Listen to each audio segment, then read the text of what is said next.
What's up, guys, and welcome back to another episode of Restoring Hope for Haas. I've done this episode a little differently, as you can already tell.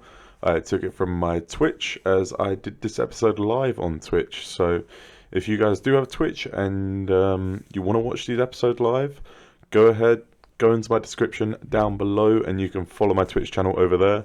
I try to stream most nights, depending on my work schedule and how much schoolwork I have, but usually every other night at least. So if you guys did want to go and follow my Twitch, down in the description. And these are how my episodes are going to be like for now on, just because it makes it easier for me editing wise, and that way I can produce more content quicker than I could before. So I hope you guys enjoy this new style, and let me know what you think in the comments down below. So hope you guys enjoy. Peace.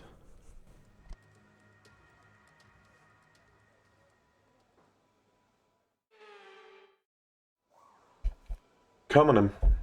We're in a qualifying at Belgium, not one of our strongest tracks, but oh, you can go down to 2.2. But we do have to put in a lap. We do have to see if we can try and make it out of Q1, get into Q2, and give ourselves a bit of a chance. Potentially get points. We do have the weather might rain towards the end of the race, which would be probably ideal for us, actually. Come on to our first qualifying lap. We're going to make a good one. We need a good banker lap. It's coming up to that braking zone. I actually brake a little bit too late. Not sure if you can hear that snapping. I'm getting snapping down by my pedals. It's like whenever I lift up on the brake. Very weird, but we did all we need to do. Now we just need to get it right at the bus stop chicane. And look at our teammate. Nikita Mazepin is currently up in P16. Now that is promising signs. Our powertrain is very good. As we come up to the bus stop chicane, can we get it right? We dropped that second gear when we didn't really need to. But it's not bad. And as we come across the line, we are ahead of our teammate. We are ahead of Raikkonen. And we're only 2 tenths behind the Aston Martins on a used set of soft tyres because we messed up that first run. So I'll tell you what, this is a quality first lap. And I'm loving our teammate's performance as well. Our teammate is off the back row for the first time in a long time. So that's a big change. And we have a lot of time. We have a bit of time to make in that first sector, so a good start for us. I'm not going to make it. I think we might be alright unless they've just started their laps. What are you doing? I'm trying to go in the pits. Why have you just... Right, so the moment of truth. Did we make it into Q2 or did that error prove very costly indeed? And no, we have made it into Q2. Okay, so our first banker lap was good enough to make a Q2 appearance. Our teammate is back down to reality, but he isn't starting from P20 for one of the first times this season. Nicholas Latifi had a bit of a stinker himself and couldn't make it into the 144s, and the only driver on the whole grid not to do so. Could have been a bit later on the brakes. Could have put a better lap in here. But we are going to push this all the way to the end. And we are about 8 tenths up, so we might have a chance at Lance Stroll. We might be able to take P14 here. He has probably improved, so we have to brake extra late into the bus stop chicane, and we're going to have to nail this to have any chance of getting out of P15. As we drop down the second gear, we get back around, almost run a little bit wide. Get on the pedal pretty quickly. Is it enough for P14? It is. We've got ahead of an Aston Martin in qualifying. What a result. I'm positive with that. So I didn't expect that against an Aston Martin, but wow, what a lap that was. Almost a second ahead of my previous time. You can see the mistakes that I made in that first lap.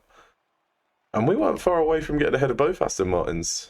Only a tenth, just over a tenth behind Sebastian Vettel. Out-qualified Stroll by over 2 tenths. We've got a bit of pace in this car. We could maybe do something in this race. Let's have a look at the starting grid, see what everybody is. I mean, there's the 2 Red Bulls right there. That's where we want to be in a few seasons' time. Well, a couple seasons' time ideally, but I feel like it might take a little longer than that with the pace we have. Hopefully some people might have penalties. Any penalties? We could be pushed up a little bit. Come on. Nope, nothing. I thought for a second that there's a penalty, but no, we qualified P14, so we did well for ourselves, and Mazepin is not starting from the back. It's a great time to be alive. Come on, Nikita Mazepin. Who knows? Maybe he gets the strategy right when it comes to the wet, and he gets some points, but we can always dream, can't we? We can always dream. So you can see it's supposed to rain literally the last 3 laps. If that happens, drama's going to ensue. It's going to be crazy. We're going to go from mediums to softs. We're going to stretch these mediums as long as possible. And then we're going to chuck on the soft tyres just before it rains. Because we want to be on the soft tyres when it rains. We don't want to be on the mediums. If we're in the mediums when it rains, we're going to have no grip. So, here's it. Come on in. 5 red lights.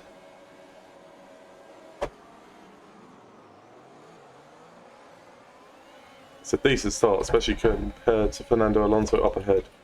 Now we'll dive down the inside. There you go.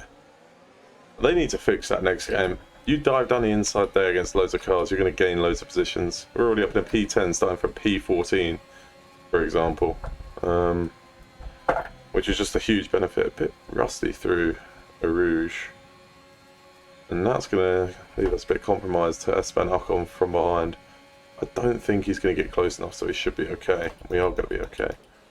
Thank goodness for that. But a bit of battling going on up ahead. That's what we love to see, especially when we're running the medium tyre in a slower car. We want all the cars up ahead to hold each other up. Almost ran into the back of Sonoda, and we've gone very wide, but no, we're all good. We could be fighting for this extra point come the end of the Grand Prix. Especially as they're on the soft tyres, we're in the mediums. They're probably going to pit around lap 6, lap 7, maybe lap 8 at the latest. As we go very wide, and that's where we're going to get compromised. Are we going to be able to stay ahead of Fernando Alonso? Coming down into this turn, we do break a little deep. Some would say a little too deep. And we're going side by side with the 2-time world champion.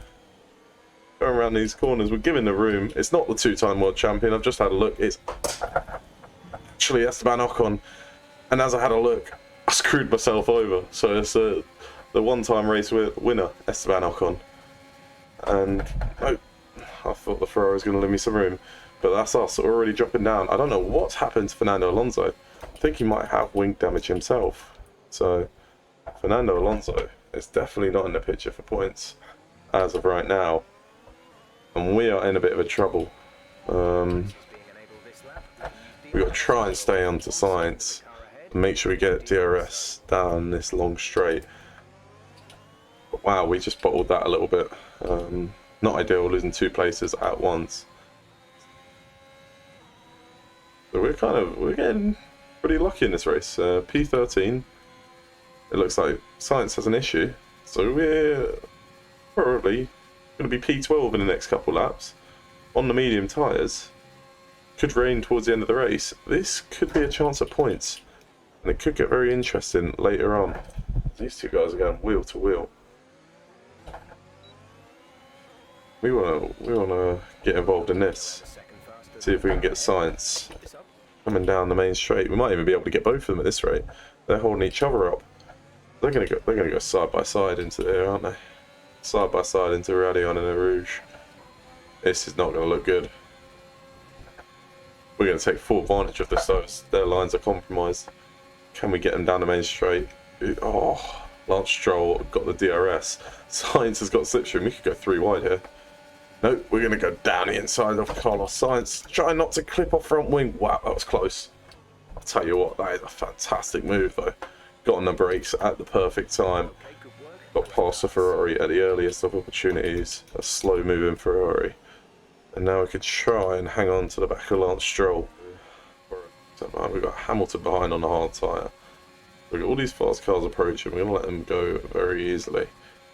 And now Stroll's sure to get pit. Those softs must be going off big time, and yes, he does pit, okay. We're going to get DRS down here, and we're going to let Hamilton go down this straight as well. We're actually going to take it off straight away, because we want DRS down the main straight.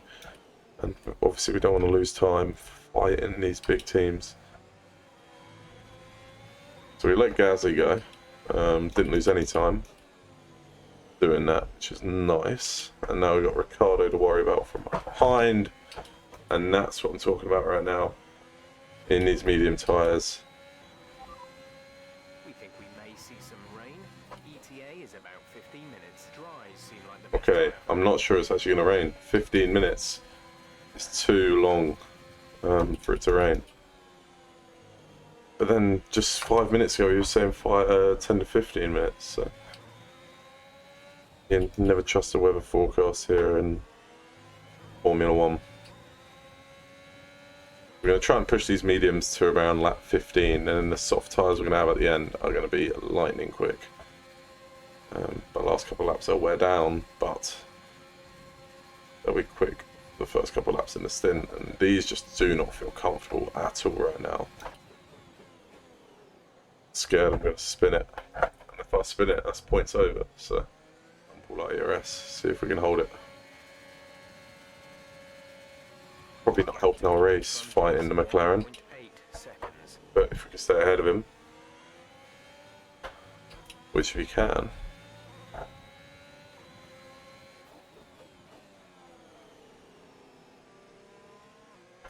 I mean, if he gets close enough, where it's a nice clean overtake and we're not losing too much time, I'll let him go. But you know, if he's not close enough, I'm not going to let him go. I'm not here to lose time myself. I'm running my own race. I'm not just gonna move aside for everybody. Okay, there appears to be an issue. Mate, we've already gone over this, Jeff. How many issues do you want in one race? We're doing a good race. Surely there's not another issue.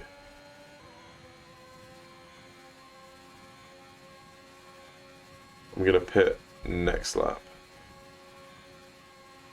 Rain is forecast in just over 10 minutes time. Rain in 10 minutes. Could honestly hit on that last lap. Critical. Find somewhere to retire as soon as possible. We can't risk you carrying on with this race.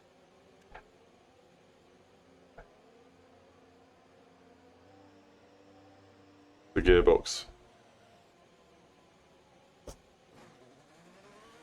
It's the gearbox. I mean, why have we not retired yet? Don't tell me he's just lied to me. Go, go, go. Jeff, mate. I went really slow into the pits. Up to speed now. Let's get some heat into those tires. Jeff. Jeff. Surely not. Pete, find somewhere to retire Okay. immediately. It's too dangerous to stay on track.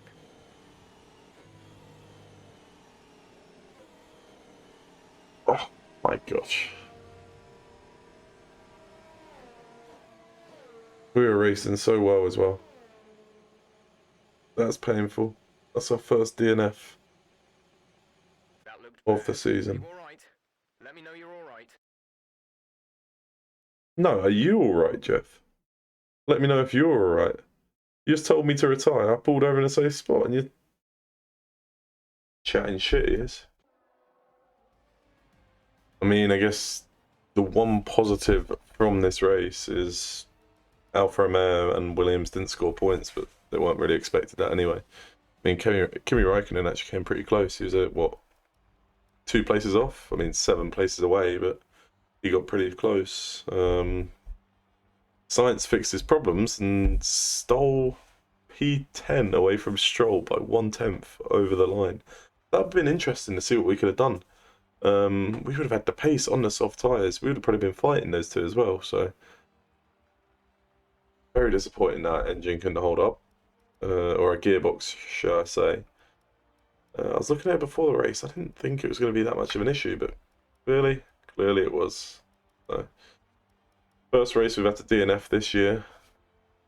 Disappointing, but it happens. Perez is still leading the championship with Verstappen in P2, Bottas in P3, and like I was saying, Hamilton struggling in P4. He's picked up a couple podiums in a row, but he needs to start winning these races if he wants to catch up to the Red Bull boys, as we are over halfway in the season. P14 for us, 10 points. Doesn't look like we're going to get many more than that this season. And yeah, those 10 points should probably be enough for us to get P8 in the standings anyway. Looking at the pace we've got, we could honestly maybe even push Aston Martin. If we can develop our car a little bit, get closer to Aston Martin, maybe we can push ourselves into P7. But Mazepin is just offering absolutely no help at all in that car. So we'll see what happens. But P8 in the constructors right now, likely where we'll finish this season, but we're going to try our best to try and push on to P7. Red Bull obviously leading by a landslide, over 100 points on Mercedes. Not often you see that, but anyway, I hope you guys are enjoying the series, and if you enjoy this new way of recording, where I'm recording actually live on Twitch right now, so if you are enjoying this new way, just let me know in the comments. If you guys do want me to keep it doing this way, it makes my life a lot easier. But anyway, hope you guys have a good night, and I'll see you guys later. Peace.